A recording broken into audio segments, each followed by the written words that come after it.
في منافسات كأس العرش، وهو كان مدربا للمغرب الفاسي.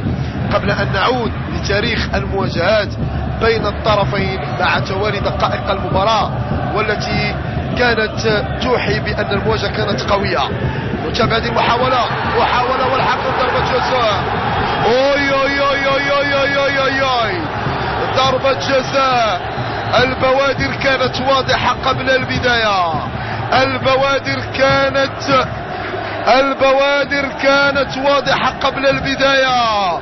قلت بأنه هذه المباراة لن تخرج عن المعتاد، هذه المباراة ستتغير فيها المعالم، لأنه طبيعة المواجهة بين الطرفين. حموني في مواجهة وجه لوجه مع أيوب الخالقي، وضربة جزاء وفرصة على طبق من ذهب لجمهور الجيش الملكي وللاعبيه. معنويات الجيش الملكي يمكن أن نقول بأنها جد مرتفعة في الآونة الأخيرة.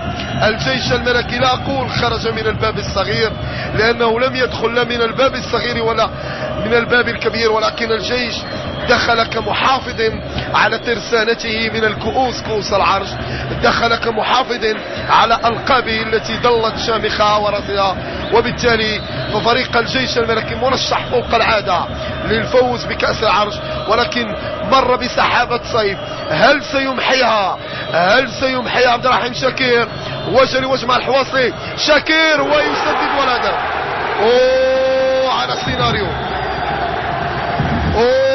على السيناريو في الدقيقة الأولى ضربة جزاء أيوب الخالقي في اصطدام مع سعيد الحموني.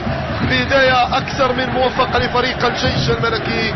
قلت بأنه حكاية المغرب الفاسي مع فريق الجيش الملكي هي حكاية تعود بنا لسنوات، فأكيد بأنه الجيش الملكي وصاحب الأرقام القياسية في مسابقة كأس العرش. فالكل يتذكر حينما حرم فريق الجيش الملكي من أمامية خطيرة المحاولة وهدف. قلت بأنه لا شيء حسم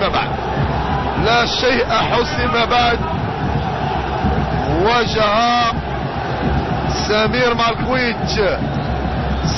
مالكويت البديل خلال الجولة الثانية.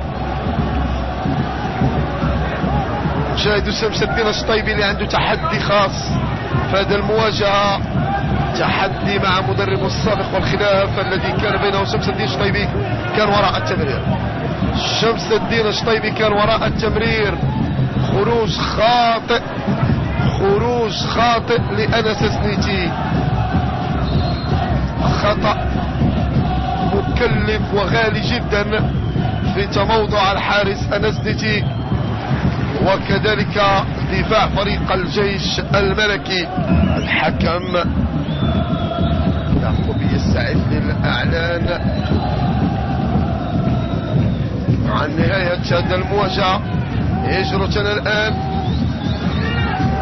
مهدي النغمي وهدف. المهدي النغمي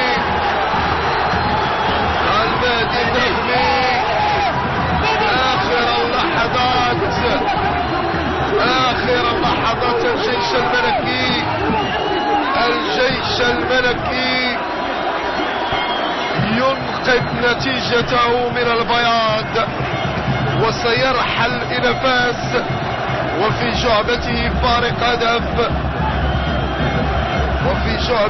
فارق هدف. مهدي النغمي صنع الهدف، عملية 1-2 مع إجروتن، وبآخر لمسة المهدي النغمي يسجل الهدف بطريقة جميلة.